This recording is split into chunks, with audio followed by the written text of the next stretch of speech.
ምንጭ ያለበት ማንጻራችን ሃይማኖት ናት። አለቀ። ማንም ወደደው ማንም ጠላው እንደዛ ማድረግ አለብን። እዚህ የቤተ ክርስቲያናችን ትክክለኛ ሆኖ ሌሎች ቤተ እምነቶች ላይ ገፍ የሚፈጽም አለ። እኛ የምንፈልገው ኦርቶዶክስን የበላይ እያደረገ ሌሎቹን የሚጨፈልቅ አይደለም።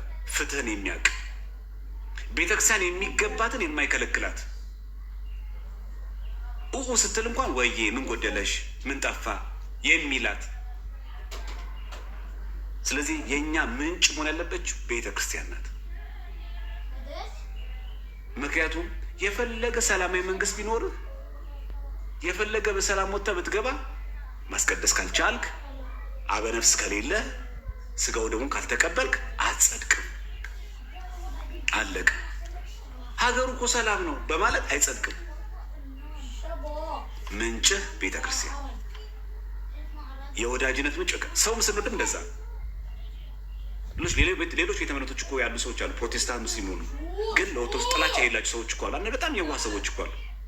ምንም ጥላቻ የለብን እኛ። ጉዳያቸው ከሃይማኖታቸው ብቻ ያለብኛ ስብዕናቸው ጤናማ ሆኖ ግን ፕሮቴስታንት ሆኖ ለኦርቶዶክስ ክብር ያላቸው እናከብራቸዋለን። ስብዕናቸው ጤናማ ሆኖ ሙስሊም የሆኑ ሰዎች ለቤተክርስቲያን ጥላቻ ከላቸው እናከብራቸዋለን። ችግር የለብንም እኛ።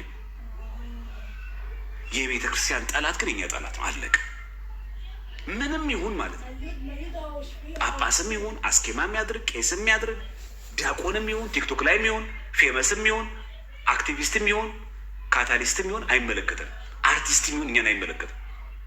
የመጀመሪያው ማንጻሪያችን ከቤተ ክርስቲያን ጎን መቆም። የአንድ ሰው የመውደዳችን ምንጭ ከዛ ይነሳል። ስናገባ እንደዛ አይደል? ስታፈቅር እኮ መጀመሪያ ልጅቷ ማየት ያለብህ ከኔ ጋር ትዋሃዳለች ወይ፣ አመል ለአመል እንገጥማለን። ከዛ ነው ሽንጧ፣ ወገቧ፣ መልኳ። ቀጥለን መጀመሪያ ሃይማኖት አንድ ልትሆን ነው። ሃይማኖት ለድርድር አይቀርብም። ሃይማኖትን ወደዛ ከጣልክ በኋላ ወይ ልጅቷ እኮ በጣም እንዴት ምስኪን ልጅ መሰለች፣ እንዴት እንደምታምር ልጁ ብታዩ ደግሞ ምስኪን ልጅ ብታዩ እንደው ለኦርቶዶክስ ራሱ በጣም ደስ የሚለው አያቶቹ ኦርቶዶክስ ነበሩ በሚል በሚቀባባ ትዳር አይሆንም። ኢት መስት ቢ ምን መሆን አለበት?